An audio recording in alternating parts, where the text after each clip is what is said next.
Hello friends, welcome back to my channel. आज मैं आपके लिए इस ड्रामा के नेक्स्ट एपिसोड की एक्सप्लेनेशन लेकर आई हूँ। आगे बढ़ने से पहले आप इस वीडियो को हाइप करना ना भूलें। तो चलिए कहानी की शुरुआत करते हैं। कहानी में आगे हम देखते हैं कि कांगयोंग जेग्योंग से पूछता है कि तुमने ये सब क्यों किया। वो कहती है कि तुम दोनों ने मुझे ये करने पर मजबूर कर दिया। ऐसा कहकर वो चली जाती है। कांगयोंग को फिर से चक्कर आने लगते हैं। वो हॉस्पिटल का वीडियो देखकर सोचता है कि मेरी बॉडी में हरकत होने की वजह से ऐसा हो रहा है। तभी सांगजे उसे कॉल करके ऑफिस आने के लिए कहता है। ऑफिस में पुलिस ट्रेडिंग डिपार्टमेंट से सारी फाइलें कलेक्ट करती हैं। कांगयोंग बांग्योल के साथ वहां पहुंचता है तो वो देखता है कि नायून और उसकी टीम को पुलिस पकड़कर ले जा रही होती है। अंदर जाने पर वो सांगजे को बताता है कि शायद मेरी बॉडी जल्दी होश में आ जाएगी। सांगजे पूछता है कि क्या तब आपकी आत्मा वापस ओरिजिनल बॉडी में चली जाएगी। वो कहता है कि ये कहना तो मुश्किल है कि क्या होगा। सांगजे कहता है कि शायद ऑडिट टीम ने जेसियोंग की घोटाले वाली फाइल रिकवर कर ली होगी। ये सब मेरी गलती है। कांगयोंग कहता है कि इसमें तुम्हारी कोई गलती नहीं है, ये सब जेग्योंग का किया धरा है। हम देखते हैं कि जेग्योंग ऑडिट टीम के मेंबर को प्रमोशन का लालच देकर केवल जेसियोंग के घोटाले की फाइल रिकवर करवाती है। फिर वो एक्सीडेंट के बाद पुलिस को घोटाले की खबर देकर जेसियोंग को फंसा देती है।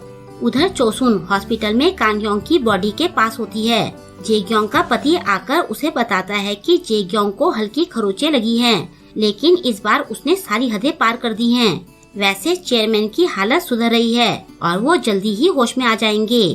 तभी नर्स आकर उसे बाहर चलने के लिए कहती है। बाहर जेग्योंग रिपोर्टर से घिरी होती है। उसका हस्बैंड उन सबको वहाँ से जाने के लिए कहता है। जेग्योंग बेचारी बनते हुए उनसे अपनी फैमिली की तरफ से माफी मांगती है। रिपोर्टर्स के जाने के बाद वो अपने पति से कहती है कि तुम्हें उन सब से कहना चाहिए था कि मैं पूरी तरह से घायल हूँ, ताकि जेसियोंग जेल में ही बंद रहे। उसका पति कहता है कि क्या तुम सच में उसे जेल में रखना चाहती हो। वो कहती है कि उसने क्राइम किया है तो उसकी सजा तो उसे भुगतनी ही पड़ेगी। फिर वो अपने पति को धमकाते हुए कहती है कि मुझे धोखा देने की सोचना भी मत। अब यहाँ सिचुएशन और खराब होने वाली है। तुम हमारे बेटे को लेकर यूएसए चले जाओ। उसका पति पूछता है कि फिर चेयरमैन के इलाज का क्या होगा। जेग्योंग कहती है कि उन्हें इलाज की जरूरत नहीं है, मैं सब देख लूंगी। चोसुन ये सब सुन लेती है। तभी जेग्योंग को नाब्योंग की कॉल आती है। वो कहता है कि तुम्हें मेरी बेटी को इसमें नहीं घसीटना चाहिए था, मुझसे दुश्मनी तुम्हें महंगी पड़ेगी। जेग्योंग कहती है कि ये तुम्हें पहले सोचना चाहिए था। हम देखते हैं कि जब नाब्योंग उसे अपनी मदद का ऑफर दे रहा था, उस टाइम उसकी बेटी भी वहाँ आई थी। उसे इस बारे में सब पता था। तब जेग्योंग ने उनका ऑफर ये कहकर ठुकरा दिया था कि मैं अपने भाई बहन को खुद संभालूंगी। अब वो नाब्योंग से कहती है कि मैं तुम्हें भी नहीं छोड़ूंगी। ऐसा कहकर वो चली जाती है। चोसुन डॉक्टर के पास आकर उसे चेयरमैन को जल्दी होश में लाने के लिए कहती है। उधर सांगजे ऑडिट टीम के मेंबर को पकड़कर कहता है कि तुमने जेग्योंग का साथ क्यों दिया। वो कहता है कि मेरे पास और कोई चारा नहीं था। सांगजे उसे जेग्योंग की फाइल्स रिकवर करने के लिए कहता है। वो कहता है कि इसमें टाइम लग सकता है। इसके बाद वो दोनों जाकर जेग्योंग की फाइल रिकवर करने लगते हैं। तभी टीम मेंबर इमरजेंसी बटन दबा देता है। जेग्योंग सिक्योरिटी टीम के साथ वहाँ आती है और उनसे पूछती है कि इस टाइम तुम दोनों यहाँ क्या कर रहे हो। टीम मेंबर सांगजे को फंसा देता है कि ये मुझसे आपके बारे में झूठी फाइल्स तैयार करवा रहे थे। जेग्योंग ऑडिट टीम से सांगजे को अरेस्ट करने के लिए कहती है। वो उसका फोन भी जब्त करवा लेती है और उसे एक्टिंग चेयरमैन की पोस्ट से भी हटा देती है। अगले दिन वो इमरजेंसी मीटिंग बुलाती है और कहती है कि कंपनी वैसे ही इतनी मुसीबतों में है। उस पर सांगजे ने मेरे खिलाफ झूठी फाइल्स तैयार करके मुझे फंसाने की कोशिश की। बोर्ड मेंबर सांगजे को गलत मानने के लिए तैयार नहीं होते। बांग्योल कहती है कि क्या तुम्हारा डिपार्टमेंट बिल्कुल क्लीन है। जेग्योंग कहती है कि पहले तुम सबूत लेकर आओ, तब मुझ पर कोई इल्जाम लगाना। वैसे सांगजे तुम पर बहुत भरोसा करता था। क्या इन सारी सिचुएशन से निकलने का तुम्हारे पास और कोई प्लान है। कांगयोंग कहता है कि शायद तुम्हारे पास बेटर प्लान है। जेग्योंग कहती है कि ट्रेडिंग डिपार्टमेंट को बचाने के लिए हमें 20% स्टाफ को निकालना होगा। सबसे पहले हम उनके वाइस प्रेसिडेंट चोई को निकालेंगे। बांग्योल कहती है कि फिर ट्रेडिंग जिन प्रोजेक्ट पर काम कर रहे हैं उनका क्या होगा। जेग्योंग कहती है कि ज्यादातर क्लाइंट ट्रेडिंग से अपने प्रोजेक्ट पीछे खींच रहे हैं। एक बोर्ड मेंबर कहती है कि ऐसा करने से कंपनी की इमेज गिर सकती है। जेक्योंग कहती है कि सारा काम अब AI से हो रहा है, सब ऐसा ही कर रहे हैं। वो कहती है कि बांग्योल की टीम स्टाफ को निकालने का काम देखेगी। सांगजे के बिना इन्हें अपनी वैल्यू दिखानी होगी। फिर वो कांगयोंग के पास जाकर कहती है कि अगर तुमने मना किया तो सबसे पहले मैं तुम सबको निकालूंगी। वो सांगजे को पुलिस के पास सौंपने की धमकी भी देती है। कांगयोंग मजबूरी में इस काम के लिए मान जाता है। बाद में जेक्योंग सांगजे के पास जाती है। वो कहता है कि क्या तुम कंपनी को बर्बाद करना चाहती हो? जेक्योंग कहती है कि मैं इसे अपने तरीके से बचा रही हूँ, भले ही मुझे इसके लिए कंपनी के लोगों को ही बेचना पड़े। सांगजे कहता है कि चेयरमैन के उठने के बाद उन्हें ये देखकर बड़ा दुख होगा कि उन्होंने कैसे तुम्हें पाला। जेक्योंग कहती है कि वो मेरी तारीफ करेंगे क्योंकि ये सब उन्होंने ही मुझे सिखाया है। बाद में सेक्रेटरी आकर उसे बताता है कि ऑडिट टीम जेसियोंग की विदेश में प्रॉपर्टी देख रहे हैं, वो नायुन को इसमें फंसा देंगे। तभी जेक्योंग को नाब्योंग की कॉल आती है। वो कहता है कि मेरी बेटी को छोड़ने का तुम क्या लोगी? वो कहती है कि पहले तो मेरी कंपनी के मामलों में दखल देने के लिए तुम माफी मांगो। नाब्योंग उसे सॉरी बोलता है। जेक्योंग उसे ट्रेडिंग में उसके छुपे हुए शेयर देने के लिए कहती है। वो कहती है कि तुम मेरे भाई को बेवकूफ बना सकते हो लेकिन मुझे नहीं।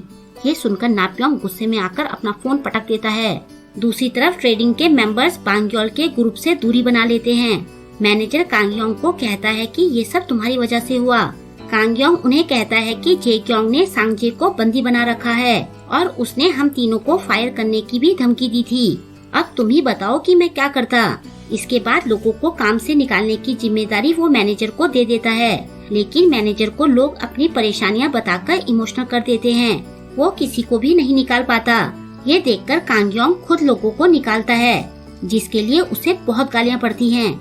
ये देखकर बांग्योल जेक्योंग से बात करने जाती है और कहती है कि क्या तुम ट्रेडिंग को हड़पने के लिए उसे बर्बाद कर दोगी? जेक्योंग कहती है कि तुम्हारी मॉम भी ऐसे ही भोला भाला चेहरा बनाकर हमारे घर पर कब्जा करने आई थी, तुम बाकी सब कब जाने आई हो? बांग्योल कहती है कि तुम मुझे ऐसा करने के लिए मजबूर कर रही हो। जेक्योंग कहती है कि मेरे भाई के बाद तुम्हारा नंबर है, अगर तुम ट्रेडिंग को बचाना चाहती हो तो स्माइल इन्वेस्टमेंट्स के अपने 30% शेयर्स मुझे दे दो। इसके बाद बांग्योल कांगयोंग के पास जाती है और कहती है कि हम ये सही नहीं कर रहे हैं। उन दोनों में काफी बहस होती है। कांगयोंग कहता है कि क्या फिर मैं सांगजे को बलि चढ़ जाने दूं या फिर हम तीनों को जेक्योंग के सामने थाली में रखकर परोस दूं। बांग्योल कहती है कि मैं अपने स्माइल इन्वेस्टमेंट्स के शेयर बेचकर ट्रेडिंग का लॉस भर सकती हूँ। कांगयोंग कहता है कि वो शेयर जेक्योंग के हाथ में पहुँच जाएंगे और वो इसके बाद भी रुकेगी नहीं।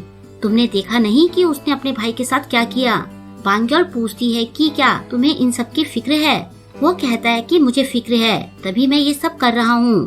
केमिकल्स को आगे पैसों की जरूरत पड़ेगी, हमारे शेयर्स के दाम आसमान छुएंगे, तभी वो उनके पीछे पड़ी है। बांग्योल कहती है कि तुम भी उन दोनों से अलग नहीं हो। ऐसा कहकर वो चली जाती है। कांगयोंग बाहर जाकर देखता है कि लीडोंग को कोई कॉल करके मिलने बुला रहा होता है, लेकिन वो साफ मना कर देता है। बाद में वो देखता है कि लीडोंग ने खुद रिटायरमेंट के लिए अप्लाई किया होता है। कांगयोंग सोचता है कि आखिर जेक्योंग क्या करना चाहती है। दूसरी तरफ जब नायुन जेल से बाहर आती है तो वो अपने पापा और जेक्योंग को साथ में लंच करते देखती है। वो अपने पापा से कहती है कि इसने मुझे मेरे पति के साथ फंसाने की कोशिश की और आप इसके साथ लंच कर रहे हो। नाब्योंग कहता है कि इसके पास हमारे लिए एक ऑफर है। जेक्योंग कहती है कि तुम्हें मेरा ऑफर पसंद आएगा।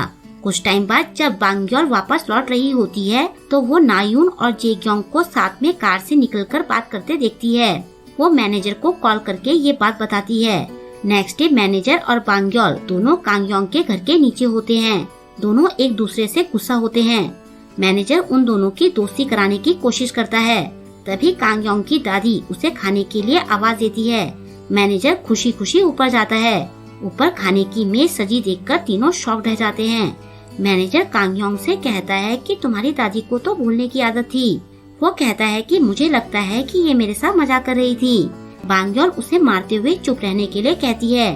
दादी उसे डांटती है कि तुम मेरे पोते को क्यों मार रही हो और कहती है कि तुम्हारा एक्सीडेंट चेयरमैन ने किया है ना, उसके होश में आने पर मैं उसे मारकर फिर से बेहोश कर दूंगी। कांगयोंग दादी को चुप रहने के लिए कहता है। बांग्योल दादी को GPS वाली एक वॉच गिफ्ट में देती है। मैनेजर खाने में व्यस्त रहता है। दादी उसका हाथ पकड़कर कहती है कि हमें हमेशा आसपास पर नजर रखनी चाहिए। इसी तरह से हम हमलों से बचते हैं। उधर चोसुन जेसियोंग के लिए खाना लेकर जेल में जाती है और उसे बड़े प्यार से समझाती है और कहती है कि तुम्हें बड़े बेटे की तरह एक्ट करना चाहिए। कब तक तुम गुस्से में रहोगे? अपने लिए सॉरी फील करना बंद करो और सोचो कि तुम्हें किसकी हेल्प लेनी चाहिए और क्या करना चाहिए। ऑफिस में कांगयोंग मैनेजर और बांग्योल को बताता है कि जेग्योंग चुप चुप कर जेसियोंग के खास लोगों को निकाल रही है। मैनेजर ली उनका मेन टारगेट है। मैनेजर कहता है कि ये चेयरमैन का चुना हुआ आदमी है। तभी मैनेजर ली वहाँ गुस्से में आकर कहता है कि तुम लोग मुझे इतनी कम पेंशन देकर रिटायर क्यों कर रहे हो? मैनेजर कहता है कि उन्होंने तो आपको 2 साल की सैलरी देने का वादा किया था। कांगयोंग कहता है कि ये सब जेग्योंग का किया धरा है। ली कहता है कि तुम लोगों ने मेरी आधी टीम को निकाल दिया है, वो बेस्ट टीम है, तुम लोग पछताओगे। चेयरमैन कभी अपने लोगों को ऐसे ट्रीट नहीं करते थे। उसके जाने के बाद कांगयोंग को अपनी दादी की बात याद आती है। वो मैनेजर और बांग्योल को सब पता करने के लिए कहता है। सब अपने काम में लग जाते हैं। वो जेग्योंग के रूम के कचरे को लाकर जोड़ जोड़ कर चेक करने लगते हैं। तब उन्हें पता चलता है कि ट्रेडिंग के हाइड्रोजन प्रोजेक्ट के लोगों को तेहा अपने यहाँ लेना चाहता है। इसमें जेग्योंग नाप्योंग की हेल्प कर रही होती है। मैनेजर ली को उसकी पूरी टीम बहुत मानती है। ली के जाते ही सब उसके साथ ही चले जाएंगे। बांग्योल कहती है कि जेग्योंग ने हमें मोहरे की तरह इस्तेमाल किया और नाप्योंग को चांस दे दिया। वो तीनों ली को मनाने जाते हैं, लेकिन ली अपनी टीम के साथ जा चुका होता है। इसके बाद जेग्योंग नाप्योंग को हाइड्रोजन प्रोजेक्ट 300 बिलियन वॉन में बेच देती है और ट्रेडिंग की सेवियर बन जाती है। नाप्योंग कहता है कि तुम्हारे फादर को ये डील अच्छी नहीं लगेगी। जेग्योंग कहती है कि बिजनेस में फीलिंग्स की कोई जगह नहीं होती। इसके बाद वो दोनों सीक्रेट डील करते हैं, जिसमें जेग्योंग को 100 बिलियन वॉन एक्स्ट्रा मिलते हैं, जो उसकी अपनी जेब में जाते हैं। वो कहती है कि सारे पैसे आते ही मैं एक्सपर्ट्स की टीम भेज दूंगी। उसे याद आता है कि उसने बड़ी मेहनत से हाइड्रोजन प्रोजेक्ट बनाया था, लेकिन कांगयोंग ने कंपनी के फायदे के लिए वो प्रोजेक्ट जेसियोंग की टीम को दे दिया था। इसके बाद जेग्योंग कंपनी में जाती है, जहां उसे कांगयोंग खड़ा मिलता है। वो कहता है कि ये सब तुम्हारा प्लान था, लेकिन तुमने हाइड्रोजन प्रोजेक्ट क्यों बेचा? वो कहती है क्योंकि पापा ने इसे जेसियोंग के लिए बनाया था। वो हमेशा से ही उसे बेस्ट दिया करते थे, इसलिए मैंने अकेले लड़ना सीखा। एक बार मैंने उसके लिए लाया इंस्ट्रूमेंट काट दिया था। मुझे लगा कि वो हल्ला मचाएंगे, लेकिन उन्होंने कुछ नहीं किया। तब से मुझे पता चल गया कि मुझे बस जीतना है, फिर मैं चाहे जो भी करूं, वो कुछ नहीं कहेंगे। कांगयोंग सोचता है कि उस टाइम मुझे वही करना सही लगा। मैं तुम्हें और दुखी नहीं करना चाहता था, मैंने ही तुम्हें ऐसा बना दिया। रात को उसे याद आता है कि उसने वांजुन से कहा था कि मेरी कंपनी का कोई कुछ नहीं बिगाड़ सकता। वो बड़बड़ाता है कि अपनी कंपनी को बर्बाद करने वाला मैं ही हूँ। तभी बांग्योल उसे मैसेज करती है कि हमें सांगजे मिल गया है। बांग्योल को सफाई वाली लेडीज बताती है कि उन्होंने एक कमरे में सांगजे को कैद देखा है। बांग्योल और मैनेजर सफाई वाले बनकर जाते हैं और वहाँ से सांगजे को छुड़ा ले आते हैं। सांगजे की हालत देखकर कांगयोंग को बहुत बुरा लगता है। वो कहता है कि ट्रेडिंग को बचाने का एक रास्ता है। बांग्योल कहती है कि अब स्माइल इन्वेस्टमेंट्स के शेयर बेचकर भी कुछ नहीं होगा। कांगयोंग कहता है कि अगर जेग्योंग चेयरमैन बन गई तो सब तबाह हो जाएगा। सांगजे पूछता है कि हम क्या कर सकते हैं। वो कहता है कि हमें जेसियोंग को बाहर निकालना होगा, उसके घोटाले का इल्जाम चेयरमैन पर डाल दो। जेसियोंग के शेयर ट्रेडिंग को बचा सकते हैं, तब हम हाइड्रोजन प्रोजेक्ट वापस ले सकते हैं। सांगजे कहता है कि क्या तुम उन्हें फिर से क्रिमिनल बनाना चाहते हो? मैनेजर भी कहता है कि तुम पागल हो गए हो। कांगयोंग कहता है कि भले ही चेयरमैन होश में आ भी गए तो भी वो काम पर नहीं आ सकेंगे, यही हमारा बेस्ट ऑप्शन है। सांगजे पूछता है कि फिर उनकी इज्जत का क्या होगा, उनकी पूरी लाइफ की मेहनत का क्या होगा? कांगयोंग कहता है कि इससे कुछ फर्क नहीं पड़ता, एक आदमी के सैक्रिफाइस से सब ठीक हो जाएगा। मैनेजर उसका कॉलर पकड़ते हुए पूछता है कि ये डिसाइड करने वाले तुम कौन हो? वो कहता है कि मैं बाद में सब ठीक कर दूंगा। तभी बांग्योल उसको पंच मार देती है। वो कहती है कि तुम मेरे पापा के साथ ऐसा नहीं कर सकते, तुम उनकी लाइफ बर्बाद करने वाले होते कौन हो? वो चेयरमैन है। कांगयोंग हंसते हुए कहता है कि मुझे लगा था कि तुम मुझसे नफरत करती हो। उसे हंसता देखकर बांग्योल और चिढ़ जाती है। कांगयोंग कहता है कि तुम चाहे जो भी करो, लेकिन मेरा जवाब नहीं बदलेगा। चेयरमैन को ये कुर्बानी देनी ही होगी। तुम्हें इस बार अपने पापा को धोखा देना होगा। घर में बांग्योल बहुत गुस्से में होती है। वो अपनी मॉम को सारी बात बताती है। चोसुन कहती है कि वो सही बोल रहा है, तुम्हारे फादर भी यही करते, ऐसा करके तुम सब भी सेफ रहते। उन्होंने कभी जताया नहीं, लेकिन तुम बच्चे उनके लिए सब कुछ हो। बांग्योल कहती है कि सब उनकी तरफ उंगली उठाएंगे और उन्हें ब्लेम करेंगे। चोसुन कहती है कि तुम्हारे पापा या मेरे हस्बैंड होने से पहले वो कंपनी के चेयरमैन हैं। अगर ऐसा करने से कंपनी बच सकती है तो वो ये जरूर करेंगे। तुम्हारे फादर ने ऐसे ही जिंदगी जी है। वो देखती है कि कांगयोंग ने उसे मैसेज किया होता है कि अब सब तुम्हारे हाथ में है। अगले दिन जेग्योंग ट्रेडिंग को बचाने का क्रेडिट ले रही होती है। वो नायुन को भी क्रेडिट देती है और उसे जेसियोंग की जगह डायरेक्टर बने रहने के लिए कहती है। दोनों खुश हो रहे होते हैं। तभी जेसियोंग वहाँ आता है और कहता है कि मैं वापस आ गया हूँ। जेग्योंग चौंकते हुए पूछती है कि तुम बाहर कैसे आए। कांगयोंग और बांग्योल वहाँ आते हैं और बांग्योल न्यूज चलाती है। सब देखते हैं कि सांगजे कन्फेस कर रहा होता है कि सारा घोटाला चेयरमैन ने किया था। पूरे घोटाले की जांच दोबारा शुरू हो जाती है। सांगजे को विटनेस बना दिया जाता है। हम देखते हैं कि पहले बांग्योल जाकर जेसियोंग को सब बताती है, लेकिन वो अपने फादर को फंसाने से मना कर देता है। बांग्योल कहती है कि फिर तुम यहीं सड़ते रहो, तुमने पापा पर एक्सीडेंट का ब्लेम डालकर घोटाले का पैसा छुपाया था। जेसियोंग उसे जाने से रोकता है। बांग्योल कहती है कि ये सब मैं कंपनी को बचाने के लिए कर रही हूँ। मैं जेग्योंग को उनकी कंपनी बर्बाद नहीं करने दूंगी। अब से तुम वही करोगे जो मैं तुम्हें करने के लिए कहूँगी। वो हाँ बोलता है। अब वो जेग्योंग के कंधे पर हाथ रखकर बोलता है कि मुझ पर लगे चार्ज खत्म हो गए हैं। मैं अपनी बहन के साथ ड्राइविंग पर गया था। तुम मुझ पर किडनैपिंग का केस तो नहीं करोगी ना? तुम तो कंपनी की इमेज की काफी फिक्र करती हो। फिर वो सबसे कहता है कि अब से मैं पूरी मेहनत से काम करूँगा। जेग्योंग बड़बड़ाती है कि मैं इस फालतू की लड़ाई से परेशान हो गई हूँ। शाम को बांग्योल का ग्रुप पार्टी के लिए जाता है, लेकिन बांग्योल और कांगयोंग एक दूसरे से चिढ़े होते हैं। कांगयोंग उसे कहता है कि हमारे पास और कोई चारा नहीं था और तुमने मेरा जबड़ा लगभग तोड़ ही दिया था। वो कहती है कि जब तक तुम ये ठीक नहीं करते मैं तुम्हें माफ नहीं करूँगी। दूसरी तरफ जेग्योंग हॉस्पिटल में पहुँचती है। नर्स उसे वहाँ आते देखती है। उधर घर पर दादी को कांगयोंग अपने सामने दिखाई देता है और फिर वो बाहर चला जाता है।